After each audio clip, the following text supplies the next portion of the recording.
Let's continue our discussion of absolute value inequalities and look at what happens when we have a distance from 0 being greater than a number. So let's start with the absolute value of x is greater than 3. So that means some number's distance from 0 is greater than 3. If we look at this on a graph, we can see that we have two types of numbers in this case. So one set's going to be positive, one set's going to be negative. And then we get the graph going here. Alright, so if I'm at 3, my distance is 3 away from 0, but if I'm beyond that, my distance away from 0 is greater than 3. Likewise, if I'm beyond negative 3, to the left of negative 3, my distance from 0 is greater than 3. Okay, so the way we can word that is or as expressed in an inequality, is that x is greater than 3 or x is less than negative 3. And in the previous case here, we had this condition that x was less than 2 and x was greater than negative 2. I'd like to point out that you can't have a number that is both greater than 3 and less than negative 3. Quick way to think about that is if you're trying to describe the height of someone, you wouldn't say, oh, well, their height is above 5 foot and below 3 foot. That person can't exist. You can't be both above 5 foot and below 3 foot in height. Okay, so let's look at a more complicated example here of this solving an inequality that involves a greater than symbol. So say I have x plus 2. The absolute value of x plus 2 is greater than 3. So again, the distance of this x plus 2 from 0 has to be greater than 3.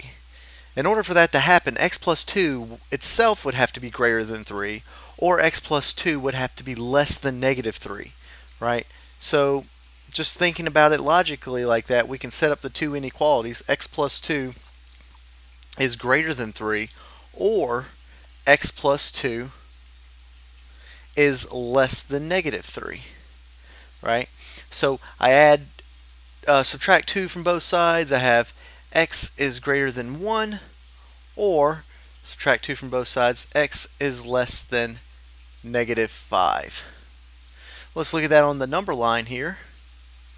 So here's 0, here's 1, here's 2, here's negative 1, negative 2, negative 3, negative 4, negative 5, and I'm saying less than negative 5 and greater than 1.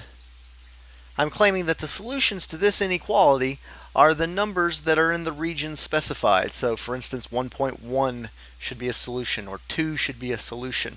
And it's always important to verify your answer, though with inequalities it can be a little tricky.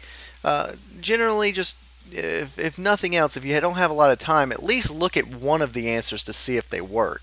For instance, if I put in 2 here, 2 plus 2 is 4, the absolute value of 4 is greater than 3. Okay, great. Check 0 real quick. 0 plus 2 is 2, absolute value of 2 is 2, which is not greater than 3, so right, 0 shouldn't be a solution.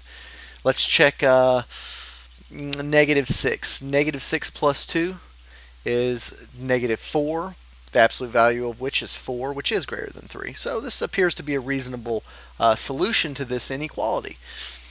You check the regions, they should be the borderline values. So if I plug in negative 5 plus 2 is negative 3, absolute value of which is 3. So it's clear to see that this should be a border region. And looking at 1 plus 2 is 3, absolute value of which is 3. So this looks all right. All right, in the next video, I'll start outlining just a general solution strategy for solving absolute value inequalities.